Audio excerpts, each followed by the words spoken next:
We're living in an obesogenic world. How do we navigate this world in a healthy way? And it's not about getting into diets, and it's not about all the stuff that um, all the stuff that people are making money on. Because you can be healthy without buying shit. You don't need a diet. You don't need all these special foods. You don't need any of that stuff. What you need to do is you need a perspective. You just need a different perspective of what is actually what we're doing to ourselves. We are poisoning ourselves and our children, and we don't realize it.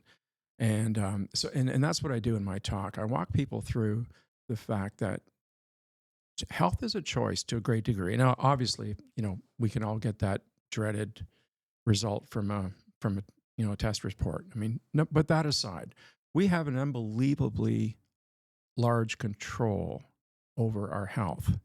Um, and if we choose wisely, we can have. It's not about living longer; it's about the quality. And I mean, nobody wants to be the wealthiest person in a long term care facility. I mean, that's not an achievement. That's shit. So it's really about saying like, eh, eh, you know, how do I enjoy health today? And it's something that we can choose. And that's one of the things I'm very, very passionate about is having people understand that it's as simple as a choice. And you can eat anything you want. You really can't, but it's just got to be food. And um, let's not confuse French fries with French fries. You can take a perfectly good potato, cut it up, put some olive oil on it, put all your favorite spices on, throw it in the oven. Hey, don't tell me that's not healthy. That's beautifully healthy. But then you can also eat some shit from some fast food restaurant. Those are French fries, but look, that is just shit. 20% potato in it. Yes, and there's chemicals in there that would blow your mind. I mean, you need a chemistry set to Take 'em figure out apart. half the crap that we're eating. So it's not about avoiding burgers and fries and pizza and all that stuff. It's nothing to do with that. It's just about look, every cell in your body, every cell in your brain is made from what you eat. You cannot give yourself something that isn't food and expect anything other than the results that we're seeing. Obesity. People think, oh, obesity means being overweight. Bullshit. It's got nothing to do with overweight. It's a health issue. It's not a weight issue. And obesity will reveal itself through heart disease, through dementia, through addiction. It reveals itself all kinds of ways. So we have this delusion. That's why I called the book Obesity. It's not what you think it is, because it's not. And to over and it's got nothing to do with weight. There's people that are you could call flat out skinny that are dangerously obese, and there's people that are overweight that are not obese. So obesity is a health issue, and and I would if you're with a group of adults, hey, if you want to do what you do, that's your business. But when we're unwittingly poisoning our children, that's bullshit. And whenever there's any proposed legislation to combat this, well, what happens? The big food companies marshal their army of lawyers and lobbyists, and you can't do this. This is taking away freedom of choice. Yeah. Yeah, well, I would say, okay, freedom of choice, eh? Well, when a 5-year-old child is addicted, if has fatty liver disease and is addicted to food and is facing a lifetime of obesity and addiction, tell that child, gee, sure, sorry about that. You made some bad choices. Bullshit. Yeah. That's where I would draw a line. That's where, again, this is a very, very serious issue, and it's a cognitive issue as much as it's a physical issue. So I'm very passionate about that. And the other core one is, just basically decision making, because if you can make those decisions about, what kind of education do you want? Who should I marry? Where should I put down roots? What kind of a job should I have? Should I retire or shouldn't I retire? All those decisions, if you can make those with confidence, life is just easier and it's more joyful. Absolutely.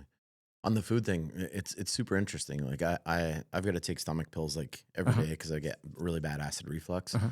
from eating and drinking stuff that like is obviously going to kill the stomach. But we went to Poland this past summer for 2 weeks, and everything that I ate, you think you're eating more unhealthy because at home, I try and watch my carbs and whatever.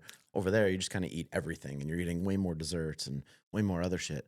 But I didn't have to take my pills for like the entire 2 weeks I was there, and my stomach was like settled. And then, literally, the minute we got home, 5 hours after having something to eat here, whether it was just like a sandwich, it was something super simple. The amount of chemicals in the same type of food here just killed my stomach. And, the same day I'm like, 5 times in the washroom and then popping my pills every morning again. Like, it is crazy in North America, the shit that's in our food that people don't realize versus like what's in real food. Like you say, potatoes and like healthy starches and shit Yeah. like that, right? Yeah. It's I'm crazy. so glad you shared that because you just nailed it. I mean, that is exactly what it is. We have been conditioned to think that as a society, we're getting fatter and sicker. Well, because we lack willpower. We're too sedentary. It's my genetics. It's my biology, psychology, sociology, endocrinology, anything else these guys wanted to cook up to take the focus off the shit they're selling. And that's really what it is. They're selling us poison. And it's so when you see commercials and like when you grow up with it, we don't question it. And your example is absolutely bang on. Um, you we every cell in your body will be the result of what you eat. So you just simply cannot feed your body chemicals because we are not biologically equipped to eat this shit. Yeah. We are not biologically equipped, and it's just that simple. I went to my wife and I were in Italy a while back, and we would drink. At the end of the day, we'd have a beautiful meal and a bottle of wine or two. We came home and we had lost weight, and we ate, we ate, we ate big time. Never questioned anything. Yeah. It's just that's the thing. We're not eating food, and again, as I say, it's poisoning ourselves is one thing, but when we unwittingly poison our children Yeah. and condemn them to a lifetime of accepting these chemicals, see, we confuse developing a tolerance to chemicals with an acceptance of it. The human body is amazing. We can develop a tolerance, obviously, to excessive alcohol. We can develop a tolerance to nicotine. We can develop a tolerance. It doesn't make it any less harmful just because we've developed tolerance for it. And that's where we confuse a tolerance with an acceptance, and it's just that simple. Yeah. So I really try to open people's eyes that look, you don't have to go through these crazy acrobatic diets and all this bullshit. Yeah. You don't have to do that. Eat real food. Eat real food. I was told by somebody, they're like, "Hey, Google what's in, black diamond shredded cheese, like when you buy a pack of shredded cheese." So I Google it and it's like the chemicals that are in wood chips. And I Is started that reading about why, and it's like, well, take a block of cheddar cheese. So I did this at home, and I'm like, when I told the wife, I'm like, because we eat tacos and all that kind of stuff all the time, and usually she would buy those packs of like pre-shredded cheese, yeah? and I'm like, take a real block of shredded cheese and shred it, and leave it on a plate for 5 minutes, then leave it on a plate for an hour, and just see what it does, and it shrivels up and it gets all oily because it's like there's more real cheese in it. Take a bag of that, put it on a plate, and leave it for 5 days, and it doesn't move. Like, there's so little cheese in that shit. It's fucking crazy. It, And then when you start Googling the chemicals in it, it's like you're literally eating wood chips. Like, there's 100%. barely any cheese in that. Yeah. And if you Google it, like, it's legitimate. And that's the only way they can keep it like look long, shredded, stay in a pack for 3 weeks or whatever it's good for. Like, it's crazy. Do you know? Just to take off from what you just said, in Finland, I think it's. I think I might have the country wrong, but if it may not be Finland, but it's a Scandinavian country. They banned McDonald's flat out. Now they have a museum where they took the last Big Mac and it's sitting under glass. I've seen this. Yeah. Yeah, and it's like 10, 15, 20 years old. Or it's completely preserved without. And now there's no air conditioning in it. It's just sitting there in a glass Yeah. box. There's no mold on it. There's Nothing. nothing. Yeah.